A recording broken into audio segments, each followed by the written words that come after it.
रुख करते हैं शोबिस की जानिब। पाक भारत अदाकार एक साथ काम करने के लिए तैयार हो गए। बॉलीवुड अदाकार रणबीर कपूर ने superhit film the legend of Maula Jatt की शानदार कामयाबी के लिए मुबारकबाद पेश की है।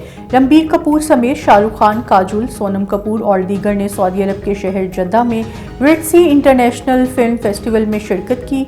1 दिसंबर से शुरू होने वाला फेस्टिवल 10 दिसंबर को इख्तिताम पजीर हुआ।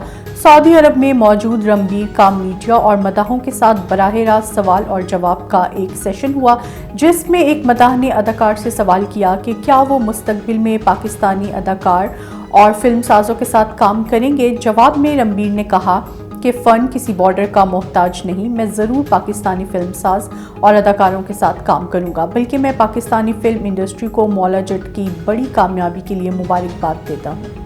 पाकिस्तान की मारूफ गुलकारा आयमा बेग का कहना है कि कैफी खलील के गाने प्यार हुआ था को इनकी इजाज़त से गाया है।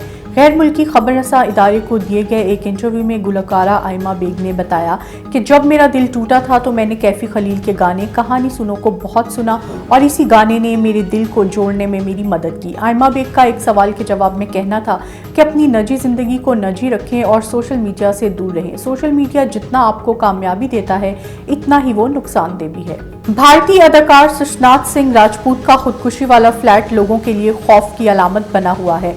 भारतीय मीडिया रिपोर्ट के मुताबिक सुशांत सिंह जिस कमरे में फंदे से झूलते मुर्दा हालत में पाए गए थे वो और उनकी मौत के बाद से अब तक खाली है और वहां किसी ने रिहाइश इख्तियार नहीं की। मुंबई पुरफजा मुकाम पर कायम इस फ्लैट में सुशांत सिंह किराए पर मुकीम थे। रियल स्टेट का काम करने वाले ब्रोकर रफीक मर्चेंट ने इस फ्लैट को किराए पर देने के लिए एक वीडियो भी बनाकर सोशल मीडिया पर शेयर की, जिसमें उन्होंने घर की खसूसियात और आसाइशें भी दिखाईं ताकि कोई किराएदार मिल जाए। वीडियो में देखा जा सकता है कि कुशादा फ्लैट की खिड़की से समंदर नजर आ रहा है। उन्होंने इसके साथ ये भी बताया कि फ्लैट का माहाना किराया 5 लाख भारतीय रुपए है।